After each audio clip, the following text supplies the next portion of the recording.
This is part 3 of the Chronicles of the Elite Ruling Family Insider from transcript taken in 2008. If you have not had a chance to see parts 1 and 2, I strongly suggest that you watch them now before you continue. This last video deals with challenging and complex truths to understand. The first 2 parts dealt with the explanation of the role of the ruling family, the creation of the world, the definition of God, evil, and what happened in 2012, the harvest, reincarnation, and the definition of heaven. And now the insider. Greetings. And now about human purpose. Your purpose in the game is to work upon yourself to grow, develop, and become a more positive and loving being. You task yourself with specific goals you plan to achieve before incarnating here, which is why you are under the veil of forgetfulness. If you already know your goals, the game would be too easy. Look at the things in your life that you most love to do, and ask yourself what makes you most happy. Experience these things as often as possible, as they will be related to some of the things you chose to put into your soul contract. The object of the game is to awaken within the dream, and in effect, become a lucid gamer to remember who you really are during the game, and to begin working upon the things you came here for. Remember, we're all just acting out a grand old game here, where we agree to forget who we are. It is about remembering that we might find each other again and knowing that we are one and all of life is one. All souls eventually learn that positive is the pathway which leads home, but whilst incarnating in the third density, negativity is still an essential tool in your learning process. It is up to you how you use the tools we have given you. Do you respond to negativity with more negativity? Has fighting fire with fire ever worked for you? Or do you choose to see the negativity as the tool that it is and recognize that it is offering you an opportunity? Humanity, though utterly unconscious, has a significant impact on which timelines are activated. As a collective consciousness of the planet, you choose the negative polarization by default, by the quality of your thoughts and actions. Thought is creative energy focused, and you get exactly what you put out. The planet is how it is because of your collective thoughts about it, and you can thank your Creator Yahweh for that. You are the offspring or individuations of His group soul, or social memory complex. Macrocosmically speaking, you are Yahweh, and the karmic effect of His imprisoning us in His astral planes also has an impact upon you. I cannot be more specific on this without imposing on the law of confusion, that you must work it out yourselves. Negativity serves to reveal your mindset. Where you see doom and gloom, I see opportunity, and life conforms to your ideas about how it is for you. If you see doom and gloom, that is what you are projecting. The world is your mirror, it reflects what you're putting out. If you do not like the reflection life is showing you, change what is causing it. It would be best if you used negativity as a tool to show you what you are not. Can you look beyond what your eyes are showing you, to find and express love and happiness in a world of fear and distress? If you can, you'll be a beacon of light into the darkness. Will you succumb to the darkness, or will you stand and shine your divine inner light? Only you can make that decision for yourself. Use all your negative emotions as they arise as the tools they truly are. Train yourself to notice when negativity arises. When you catch yourself projecting a negative thought, remember that all thought is creative, and ask yourself if that is really what you want to create. It takes a while to become proficient, but don't give up. Keep noticing your negative thought patterns as they arise, and in so doing, choose again and select a more positive response. It is called working upon yourself, and is the main reason you have chosen to be here right now. It is not only the mind you must develop, but also your soul, which works with your feelings as well as your thoughts to cultivate compassion, as that is the main thing you will begin working upon within the fourth density. See yourself within all others, and treat others as you would like to be treated yourself. Then remember this one crucial thing: there are no others. Also, look at the negative things that often recur during your lifetime. It will be highly likely that these are also things that you chose to come here to work upon. If you decided to come here to work upon patience, during this incarnation, you would likely find that you have a tendency towards impatience, and that life will often bring many experiences to you in order to test your patience. The idea is that rather than losing your temper, you work upon your impatience and resolve to become a more temperate and patient soul. The same analogy might be applied to all manner of circumstances in which life will test you to look for and begin to identify any recurring issues you have that you perhaps struggle to deal with and seem to present themselves to you time and time again. Perhaps things like anger, being abusive, selfishness, hatred, cynicism, the list goes on. Whenever you find recurring circumstances, it is because you're being presented with many opportunities to work upon these issues until you get it right and choose a way of behavior that is more positive. Once you've successfully identified these within your life, work upon them and use them as the tools of transformation. They are to improve the quality of your character. You will notice that these things seem almost to cease to appear in your life. You will still be presented with them at varying intervals to check that you have remembered what you have learned, but there will be fewer and far between. You're not doomed, and your soul does not require salvation. No one's soul does. There is nothing to save it from. There is nothing to save yourself from, except perhaps ignorance. I do not mean that in an insulting way, but rather ignorance as in lack of understanding. At the very worst, you will have to repeat as many third density cycles as is necessary in order for you to learn the things you need to learn, in order to progress and graduate to fourth density positive. But one thing is for sure, you'll get there in the end, and all will find their way home to our infinite Creator. Rest assured that you will not find yourself lost in your cycling at the end of each physical incarnation. You return to time-space, or that which has been described as heaven, where you shall once again know yourself as you truly are, a unique and beautiful soul, and a part of our Creator. You only forget who you are during incarnation. Your essence can never be destroyed. You are a unique part of the one infinite Creator. You are an eternal soul, currently residing in a physical shell that you could call an earth suit. Your earth suit will perish, but you cannot die. Nothing can destroy the infinite Creator, and you and the infinite Creator are one. There is only one of you here. Understand that at a deep core level of your being, and you'll understand how it works as you do unto others, so you do to yourself. Remember that this current physical body you carry around with you is not who you are. It's just the vessel for your essence. Who you are is real and cannot be destroyed. You will retain all your memories of this life experience once you pass onto the realm of time-space, or that which some call heaven. Space-time is illusion, time-space is real, and that infinite being living within and around your body, namely your soul, is who you are. The part of you that thinks and feels and loves will always be a part of you. Remember that ultimately, this is a game that we're all playing here. We are actors playing on the stage of life. This world is all illusion or thought form. No one really dies, and no one's really hurt in between incarnations. You know this very well. The rules of the game ensure that you must forget who you really are, so that you believe it is all real whilst you're playing the game of life. That is an essential prerequisite when you're making choices, otherwise the game would be too easy. This world is not reality, though we can express reality in it if we so choose. The difference between you and us in the game is that we know that we are playing. The less you know about the game, and the less you remember that you're a player, the more senseless living becomes in all these negative things. We are providing you with tools, but you do not see them. It is not what we do, but how you react to it, that is important. We give you the tools, you have the free will choice how you use them.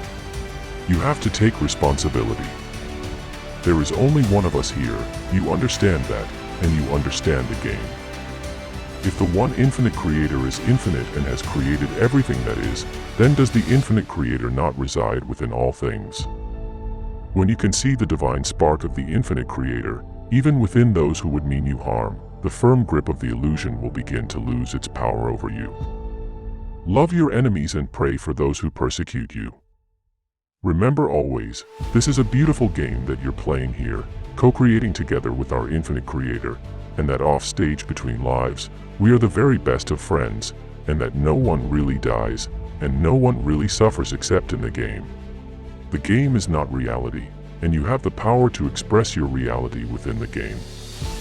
Once you have learned how to do so, all of this physical life and incarnation is a very intricate and skillfully designed game, whereby the one infinite Creator plays the game of forgetting who it is, so that it can learn to remember, and in doing so experiences and knows itself as Creator, all the way down to us tiny individuated sparks of all that is.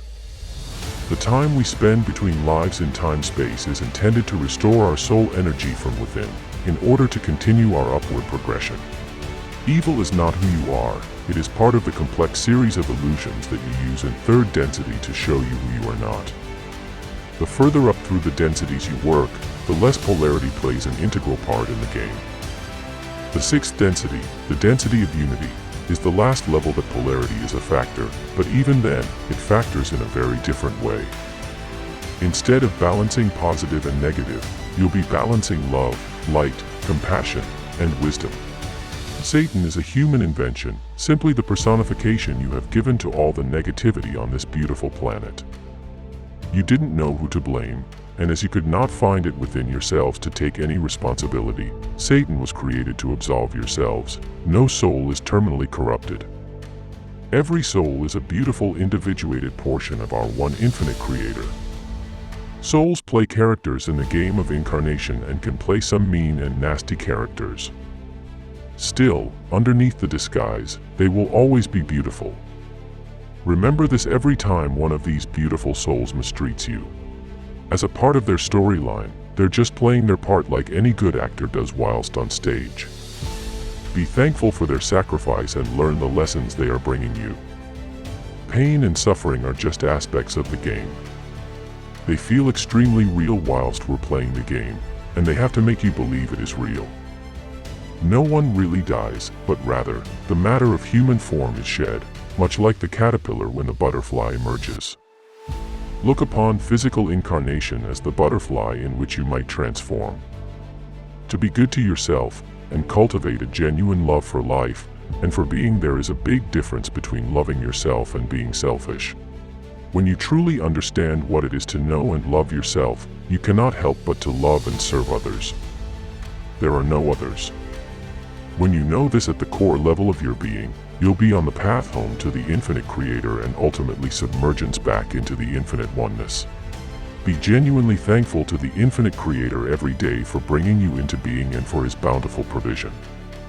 You have survived this far, have you not? You may not have everything you want, but you have everything you need to complete that which you incarnated here to do.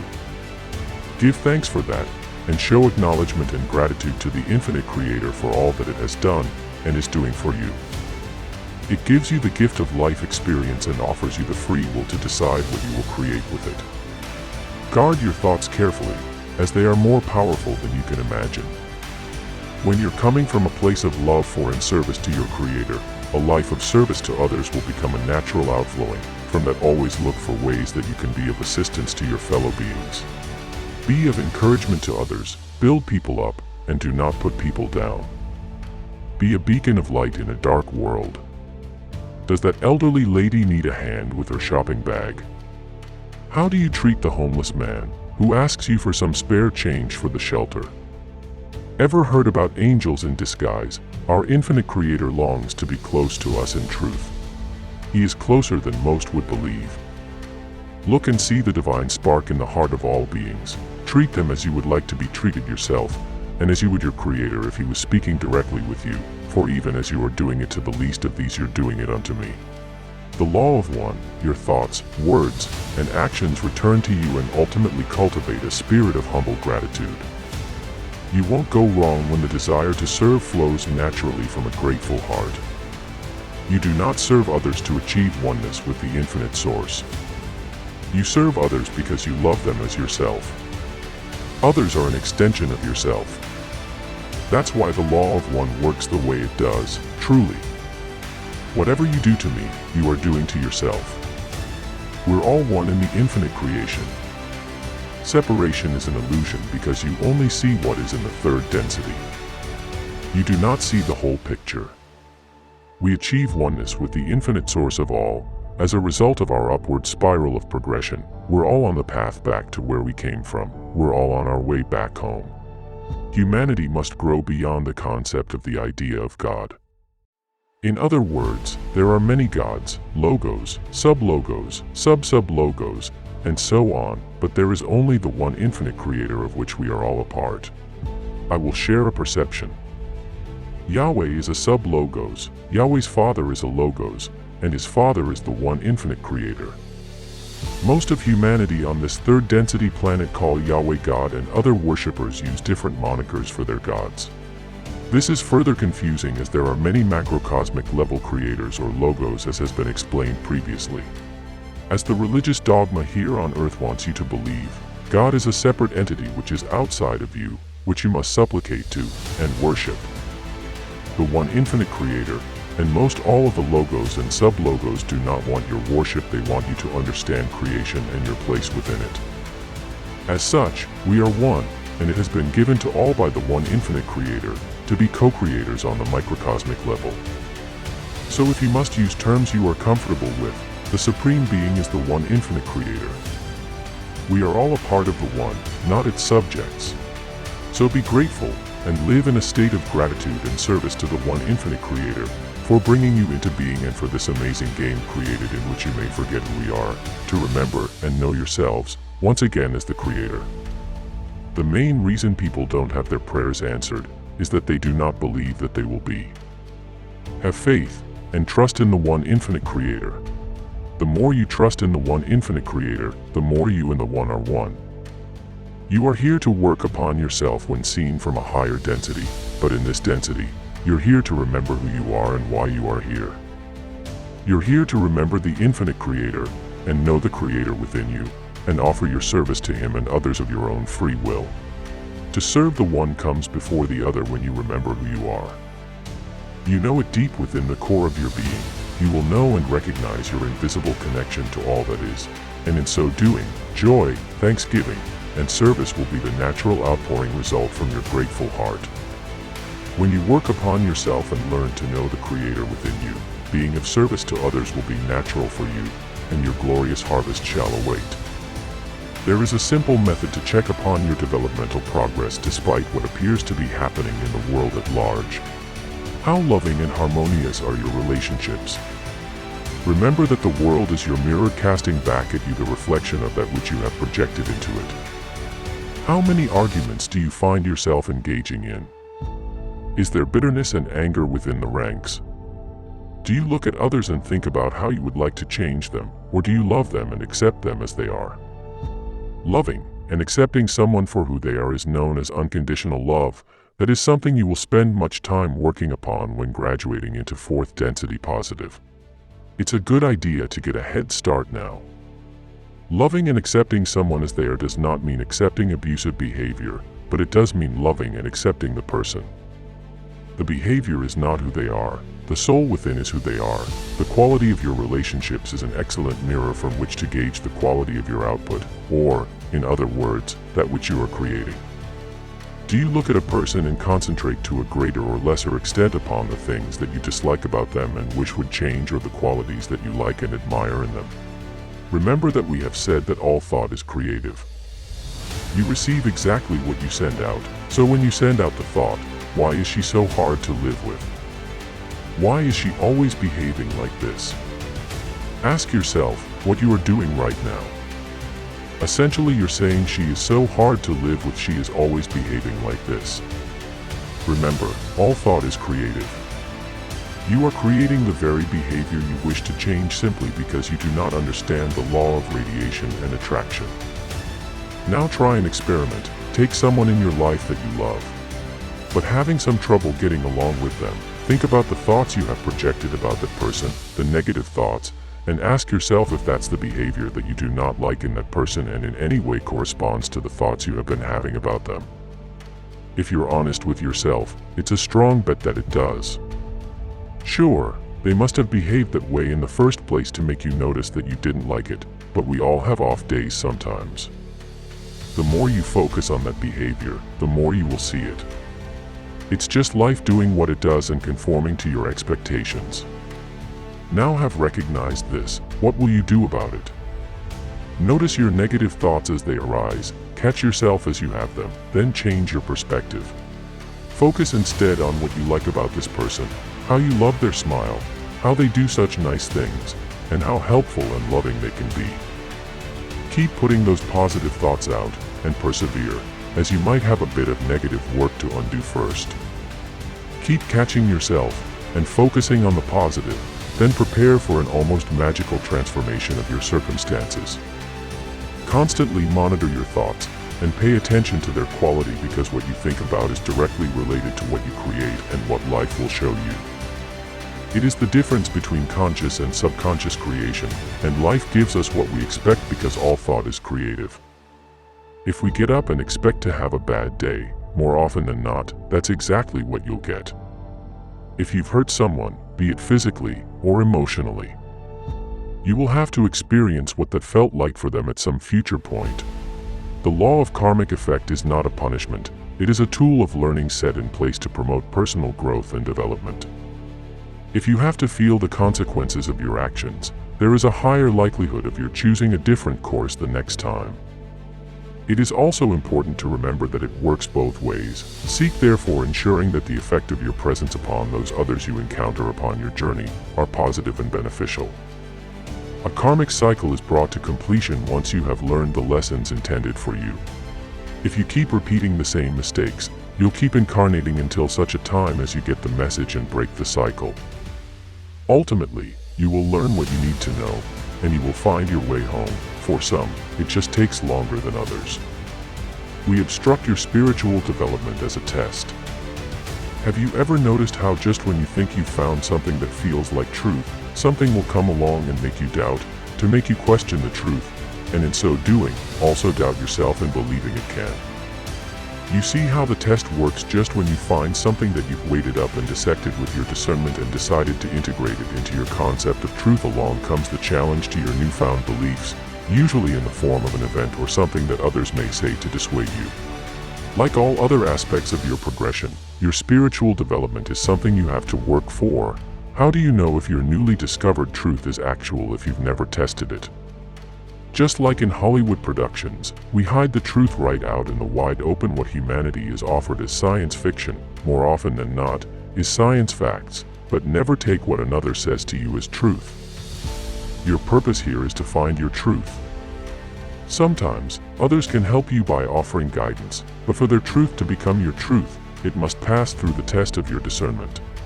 Sit quietly in meditation and ask the infinite Creator to guide your path.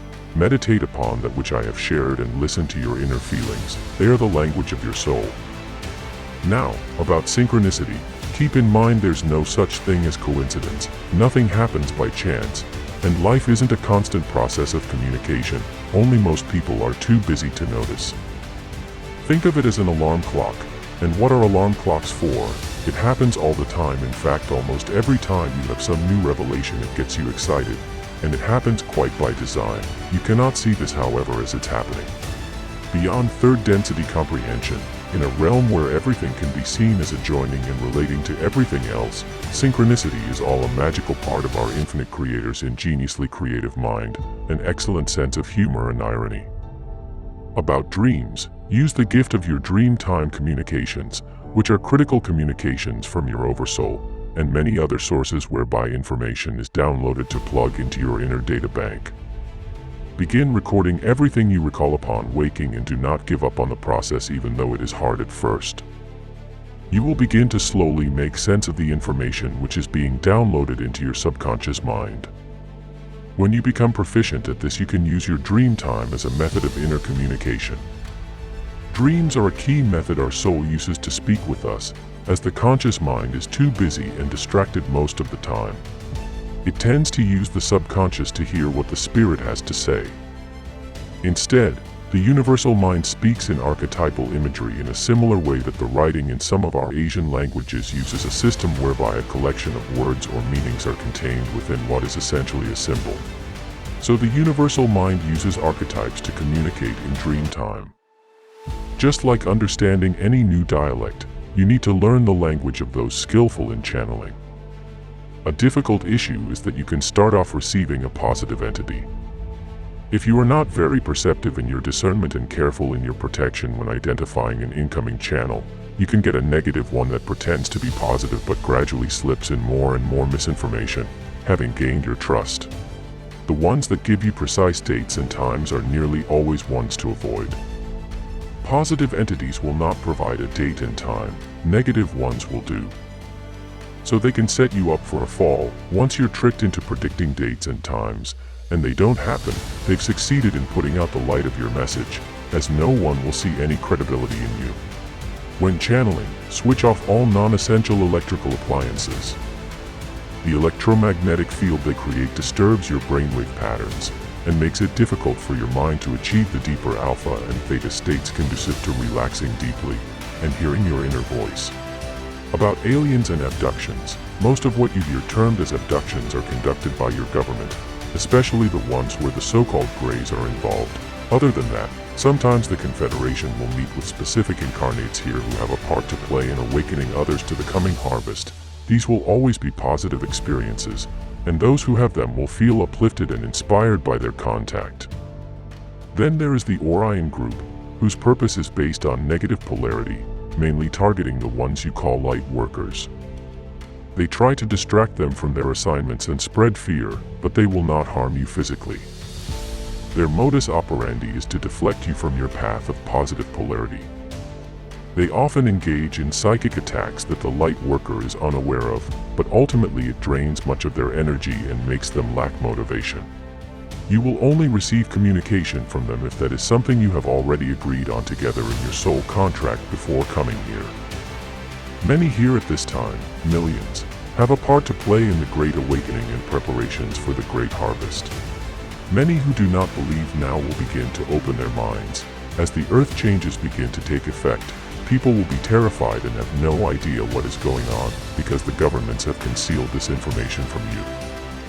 These travelers, or what some have termed starseeds, are incarnated here to help on the ground level when this all begins to play out over the next few years. When the time is right, they will come forward. Most people are still waiting to hear this information. But not so far off, there will be. Many of these starseeds have yet to awaken.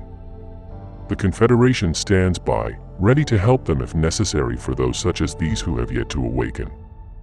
They will have felt all their lives that they are somehow different and have a deep sense that they do not belong here. Many of them will also have dreams and even visions of their lives on their home planet, which is why the tall blondes keep showing up to help their family awaken to their assignment. Others, shall we say off-world entities, also visited the planet at that time and passed down their understandings of creation, as well as their technology, and from what we could best describe as being a future aspect of yourselves. It was humanity's errors in handling this information that led to the destruction of Atlantis. There are also wanderers or travelers, as they are also known, those from higher densities who have chosen to incarnate here at this time, to perfect service to others. They still have to remember who they are, and part of the concern is that sometimes even they do not manage to awaken in the game. Such is the power of the illusion. They are here to awaken and help others prepare for the coming great harvest. Even if they fail, they are not bound by the third density cycle as they've already mastered it. Once their incarnation is over, they're again free to return to their appropriate levels. And to conclude, some explanation for shapeshifting: it is not a natural phenomenon. Shape-shifting creatures or races do not exist, at least certainly not in any realm, galaxy, or density we've ever experienced. However, there are certain rituals that, when engaged in, enable this to take place. It has to do with the fact that the body, as is true of all material things, is not solid. All matter is composed of atomic and subatomic particles of light within molecules and compounds. There are certain rituals when undertaken allow for a range of manipulations of the so-called solid bodily mass to take place. Also, you should know that chakras are real, and that human soul enters into its physical container usually long before the birthing process. This brings our journey to a close on the Chronicles of the Elite Ruling Family Insider. I hope this has been an enlightening experience for you, and that the information resonated with you in some way. The quest for knowledge is a most worthy task and pays dividends. Ad Astra. Please leave a comment. I want your thoughts as I am considering a new series. We would love your support as we continue to explore and share the love and light of the One Infinite Creator. The Ministry of Love Light is a non-profit charitable organization that operates solely on donations. So if you'd like to contribute and make a tax-deductible donation to the Ministry of Love and Light.org, please see the links provided in the description. Also, if you would like to discuss or chat with me about the videos or the ministry, you can reach me in the email provided in the About section and we can set up a time. Thank you. I leave you now in the love and light of the one infinite Creator, Adonai.